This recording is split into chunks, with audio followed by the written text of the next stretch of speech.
Thailand के मंदिर। सभी धर्म प्रेमियों को नमस्कार, स्वागत करते हैं हम आप सभी का अपने YouTube चैनल के नए वीडियो में। हमारा आज का वीडियो बेस्ड है थाईलैंड के उन मंदिरों पर जहां के ट्रेडिशन की नॉलेज आपके लिए इंटरेस्टिंग होने के साथ साथ हैरानी भरी भी होगी। एक ऐसा मंदिर जहां लोग ताबूत दान में देते हैं, बियर बॉटल टेम्पल जैसे और एक मंदिर का ट्रेडिशन तो ऐसा है जिसकी आप कल्पना नहीं कर सकते। इन तमाम मंदिरों की जानकारी देखने के लिए वीडियो में आखिर तक जरूर बने रहिएगा और इसी तरह की और वीडियो देखने के लिए हमारे चैनल के नीचे वाला रेड बटन दबाकर बेल आइकन को प्रेस कर देना ताकि और भी बेहतरीन वीडियोस के इन्फॉर्मेशन आपको मिल जाए। तो आइए चलते हैं थाईलैंड के मंदिरों में। Number 1, the white temple. Thailand के छियांग में बना गौतम बुद्ध का ये मंदिर साल 1997 में एक थाई आर्टिस्ट चलरेन शाई कशिपेस ने बनवाया था। भगवान बुद्ध को समर्पित ये मंदिर पूरी तरह से सफेद रंग का है और इसकी आर्टिस्टिक क्रिएटिविटी देखने लायक है। टूरिस्ट को बहुत ही अट्रैक्ट करती है और हर साल बड़ी संख्या में टूरिस्ट इस मंदिर को देखने आते हैं। यहाँ आने वाले टूरिस्ट को लगता है कि वो हेवन में आ गए हैं, लेकिन मजे की बात तो यह है कि यहाँ उनको नर्क से आते हुए हाथ भी दिखाई देते हैं। इन हैंड्स ऑफ हेल को देखने के बाद पर्यटकों को स्वर्ग और नर्क दोनों की फीलिंग एक साथ आ जाती है। लेकिन मंदिर की खूबसूरती वाकई में देखने लायक है और मंदिर को देखने के बाद कोई भी आर्टिस्ट की तारीफ जरूर करता है। Number 2, the chicken and monkey temple. दोस्तों, स्वर्ग और नरक की सोच पर आप कितना यकीन करते हैं? कि आपको लगता है कि मरने के बाद अच्छा काम करने वाले को स्वर्ग मिलता है और बुरा काम करने वालों को नर्क की तकलीफ भोगनी पड़ती है? थाईलैंड के इस चिकन एंड मंकी टेम्पल में आपको दो चीजें अट्रैक्ट करती है। पहला तो यहाँ के बंदर जो यहाँ आने वाले टूरिस्ट को बड़ी संख्या में नजर आते हैं। दूसरा, यहाँ पर नर्क की यातनाओं का स्कल्पचर बनाया गया है जहाँ मूर्तियां निर्वस्त्र है और अलग अलग पोस्चर में तकलीफें भोग रही है। मूर्तियों को देखने के बाद आपको ये सोचने पर मजबूर होना पड़ता है कि अगर आपने अपनी जिंदगी में कोई बुरे काम किए हैं और जानबूझकर किसी को परेशान किया है तो भैया तुम्हारे लिए नर्क की आग में ऐसी तकलीफें हैं जो भुगतनी ही पड़ेंगी। थाईलैंड जैसे विकसित देश में इस तरह का नर्क की यातना झेलने वाले स्कल्पचर से भरा गार्डन भी देखने को मिलेगा। क्या आपने कभी सोचा था? नंबर 3, बियर बोतल टेम्पल।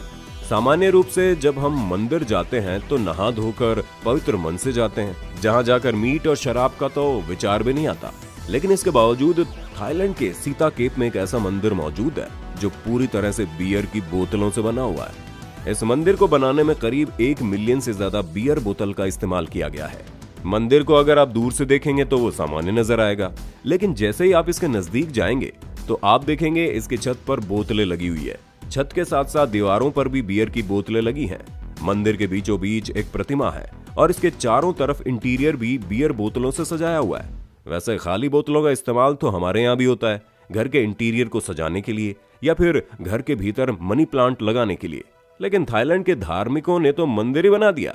ऐसे अतरंगी सोच वाले मंदिर के लिए एक लाइक तो बनता है और आपके लाइक करने से हमारी पूरी टीम रिचार्ज हो जाती है। कम से कम आप 1000 लाइक तो देंगे ही ना। Number 4, the boat temple. नाव के आकार का खूबसूरत मंदिर ऊपर से देखने में बड़ा सुंदर लगता है। इस मंदिर को नाव की शेप दी गई है। इसका आर्किटेक्चर ही टूरिस्ट को अट्रैक्ट करता है। थाईलैंड की बैंकॉक सिटी में VTS स्टेशन से कुछ दूरी पर जाओ फाया नदी के किनारे खूबसूरत मंदिर बना हुआ है।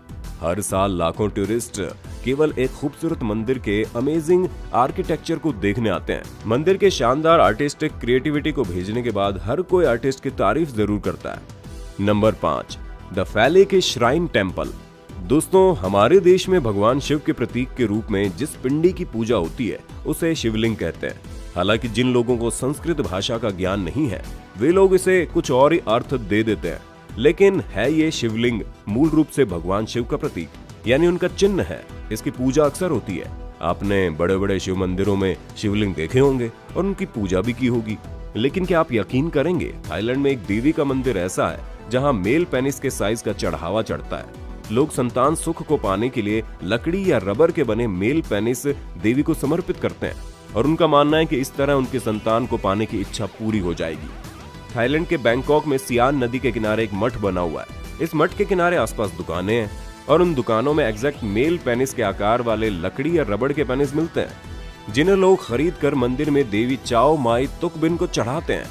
इस मंदिर की एक कहानी के अनुसार नायलर्ट नाम के एक व्यक्ति को पेड़ पर किसी पवित्र आत्मा के होने का विश्वास था और इसलिए यहाँ चमेली की सुगंधित फूल चढ़ाते हैं। अगरबत्ती लगाते हैं। लेकिन एक बार एक महिला ने संतान प्राप्ति के लिए यहाँ मेल पेनिस को ही चढ़ा दिया।